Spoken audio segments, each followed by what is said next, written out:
So I guess now we'll have 5 days a week, maybe 10 days, of Washington, the Washington media, the Washington grifters, the operators, the pollsters, the guests on network and cable TV, debating over whether there should be another debate, Mr. Producer. Now, ladies and gentlemen, does it matter if there's another debate? I don't care that the Democrats say they want another debate or not. Don't you want, at this point, the campaign to get serious? Donald Trump keeps talking about the issues. Kamala Harris doesn't want to get anywhere near the issues. The media don't want to get anywhere near the issues unless they're distorting Donald Trump's positions. And so you have all these commentators, they're the same damn people all the time. You have all these failed politicians like Chris Christie and other bloated blowhards who throw in their comments, Liz Cheney. Who cares? In the real world, in America's streets, at home at night when people are looking over their bills, or at breakfast when somebody's going off to work, or people are trying to figure out how to make ends meet, do you think they give a damn if there's another debate? Kamala Harris had her shot. And I know she's running around. She's giddy because she didn't fall on her face. She even surprised herself. But giddy about what? People who claim to be undecided voters are still undecided. They don't know what she stands for.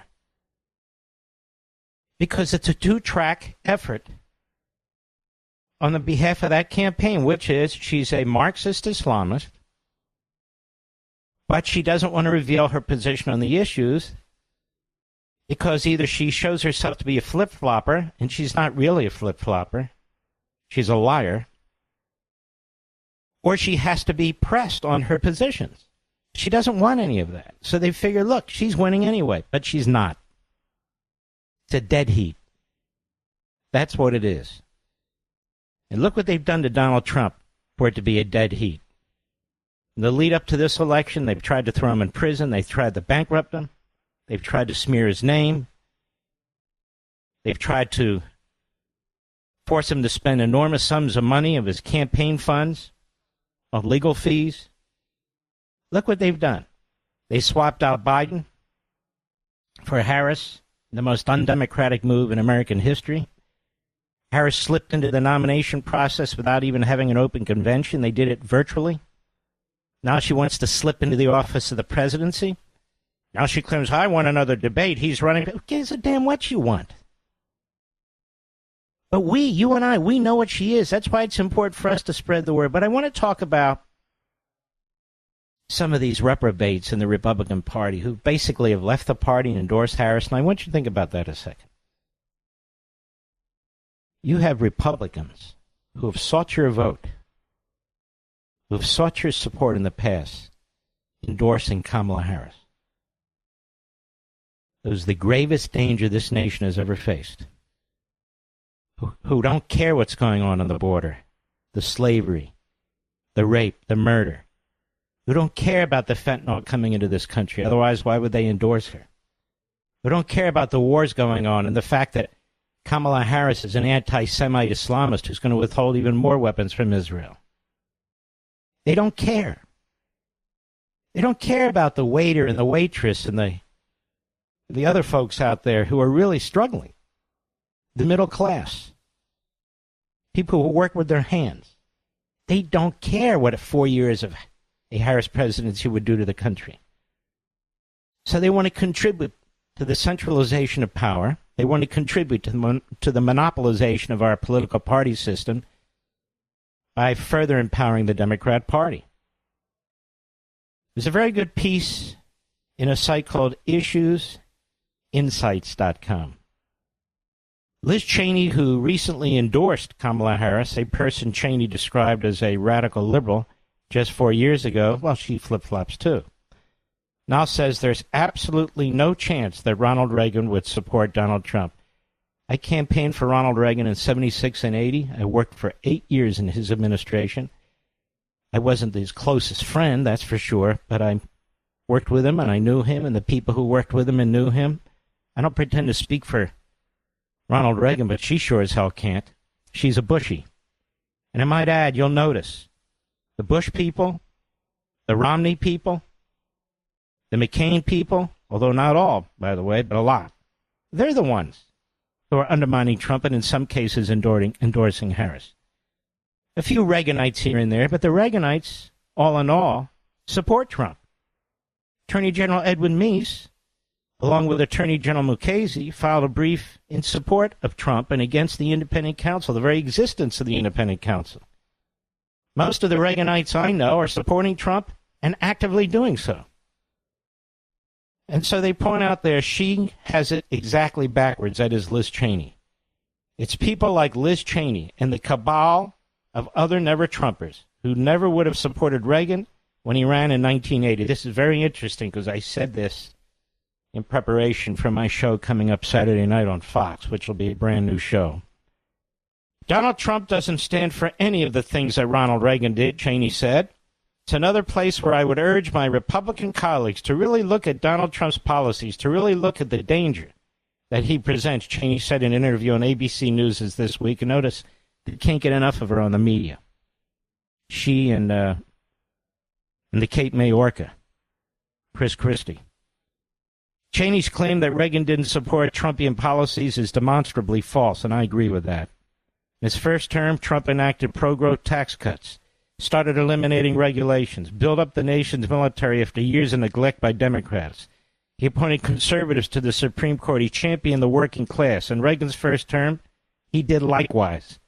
Reagan called the Heritage Foundation 1980 Mandate for Leadership a massive guide to conservative policymaking. The Bible for guiding his administration, and handed it out to every cabinet official. Trump enacted two-thirds of the recommendations contained in the Heritage 2016 mandate. Trump enacted protectionist tariffs.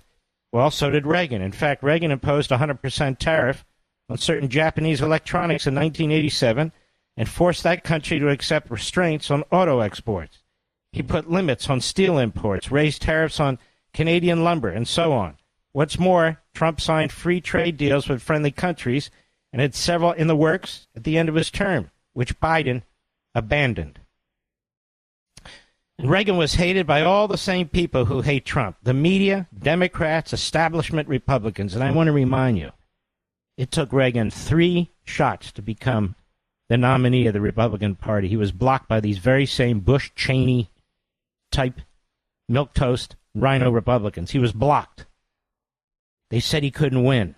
He won 2 of the greatest landslides in American history, but he had to fight his way through the Republican establishment and ruling class. He was described as a dangerous right-wing radical, a friend of tyrants, a heartless budget cutter. They said he was woefully unprepared to be president and played fast and loose with the facts. And when he was running against Jimmy Carter, Reagan was hardly all sunshine and roses, as he's often depicted. During that campaign, Reagan denounced mediocre leadership that drifts from one crisis to the next, eroding our will and our purpose. Even now, the left despises Reagan, calling him a hyper-nationalist whose worldview grew out of the paranoia jingoism of post-war America. It led him to support fascists in Central America and see moderate liberals like JFK as dangerous radicals, quote-unquote. Witness to the reaction to the Reagan movie. Elitist movie critics, the sort of people never-Trumpers want to rub elbows with, uniformly panned Reagan. Just 20% of its critics liked the movie, according to Rotten Tomatoes, because how dare anyone make a movie that treats Reagan with respect? But moviegoers loved it. 98% gave it a thumbs up. There's also the fact that the vast numbers of never-Trumpers, who all claim to oppose Trump because he was abandoning Reaganism, have since outed themselves as not just establishment Republicans, but straight-out liberals. They supported Biden, turned a blind eye to his disastrous presidency, and now backing radical liberal Harris. These people are not conservatives. They've never been conservatives. There's no question that Reagan was more charming than Trump, she writes, or they write, had a better wit and a more pleasant demeanor, unlike Trump, and every never-Trumper as well. Reagan didn't attack fellow Republicans, and he was much better at winning the crowd. Trump's approval rating is almost never top 50%. Nevertheless, We have no doubt that had they been around in 1980, the never-Trumpers of today would have denounced Reagan in 1980 for the same reasons they are denouncing Trump, and would have urged Republicans to re-elect Jimmy Carter. I believe this 100%. 100%, because Reagan was opposed by the Republican establishment. They fought him in California. They fought him for the presidential nomination. They all got behind Ford.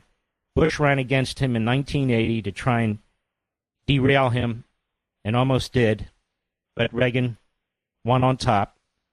And even after he left office, Bush 41, kinder and gentler, raised taxes. He reversed course on the Reagan agenda, and he destroyed his presidency. As a matter of fact, he was a one-term president. He got elected because of Reagan's coattails in the first place. All that said, the same Republican establishment, the same Republican ruling class, plus the Democrat establishment and the Democrat ruling class, plus the Democrat Party billionaire oligarchs and some of the Republican billionaire oligarchs, not many, but some, they've all coalesced. They're all colluding. And they have been from day one to destroy Donald Trump by hook or by crook, by lawfare, by impeachment, by personal smears, by bankruptcy, and even now. And even now.